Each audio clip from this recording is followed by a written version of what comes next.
Չնայած հայ պաշտոնյաների պնդումներին, թե Փաշինյան-Պուտին հանդիպումից հետո Հայաստանի տնտեսության համար որևէ դժվարություն չի ստեղծվել, ռուսական կողմը հայկական ապրանքի նկատմամբ հերթական սահմանափակման մասին է տեղեկացրել։ Ռուսական շուկայում արգելվել է ջերմուկ հանքային ջրերի վաճառքը։ Ջերմուկ գրուպից խոստացան գրավոր արձագանքել, բայց ողջ օրվա ընթացքում տեղեկություն այդպես էլ չտրամադրեցին։ Մինչ այդ Հայաստանի սննդի անվտանգության տեսչական մարմնից հայտնում են, Ռուսաստանից պաշտոնական գրություն դեռ չեն ստացել։ Տեսչական մարմինը համապատասխան մարմիններից Ռոսպատրեբնadzorից կամ Ռոսսելխոզնadzorից որևէ պաշտոնական տեղեկություն, գրություն եւ այլն չի ստացել այդ խնդրի վերաբերյալ ջերմուկի հետ կապված։ Այս պահին ձեռնարկում են միջոցներ իրավիճակը հասկանալու, համապատասխան քայլեր ձեռնարկելու ուղղությամբ արդյունքները մենք անպայման կհրապարակենք։ Ջերմուկի մասին տեղեկությունը RBK լրատվականին հայտնել էր Ռուսաստանի մրցունակ տեխնոլոգիաների զարգացման կենտրոնի փոխտնօրենը։ Պաշտոնյանը ասել է, որ շրջանառության մեջ գտնվող 338,000 շշի վաճառքը դադարեցվել է Ռոսպատրեբնadzorի գրության հիման վրա։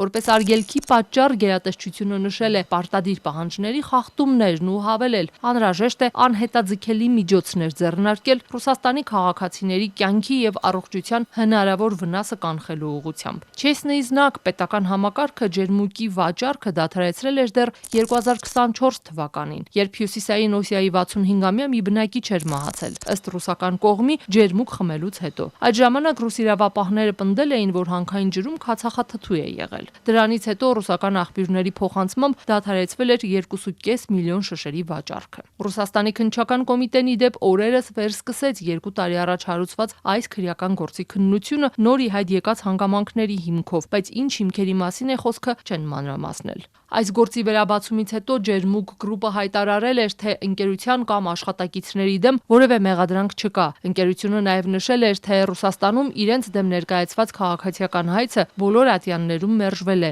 Սննդի անվտանգության տեսչական մարմինն էլ հայտնել էր ջերմուկի մայր գործարանում ստուգումներ են արել ու եզրահանգել, արտադրական համակարգը բացառում է շշում այլ նյութի հայտնվելու չնչին հնարավորությունն անգամ։ Ջերմուկ գրուպի տնօրենն այսօր ողջ օրվա ընթացքում անպատասխան թողեց ազատության զանգերն ու հարցադրումները, իսկ ընկերության հիմնադիր Աշոտ Արսենյանի հեռախոսն այսօր ողջ օրվա ընթացքում անհասանելի էր, բայց այդ օրերին Ժողովուրդ օրաթերթին Արսենյանը փոխանցել էր, թե իրենց բրենդի վրա ցեխ շպրտելու խղճուկ փորձեր են արվում, մեջբերում այդ հայտարարությունից։ Հորդորում եմ խնայել սեփական ջանքերն ու թողնել հայկական ամենահեղինակավոր բրենդի վրա ցեխ շպրտելու խղճուկ փորձերը։ Մշուշոտ ենթադրությունների ետևում պարզ նշмарվում են ոմանց ականջները։ Թե իր նշած մշուշոտ ենթադրությունների հետևում հանրապետական նախկին падգամավորն ու ականջներն էր նշмарել, չէր մանրամասնել։ Ջերմուկի արգելքից առաջ էլ ռուսական լրատվամիջոցները հայտնել էին, թե Ռոսալկոգոլ տաբակ կոնտրոլը նախաձեռնել է Պրոշյանի կոնյակի գործարանի լիցենզիայի չեղարկման գործընթաց, ներմուծվող կոնյակի նմուշներում խախտումներ հայտնաբերելուց հետո։ Գործարանը սակայն հերքել էր այս տեղեկությունը, պնդելով, թե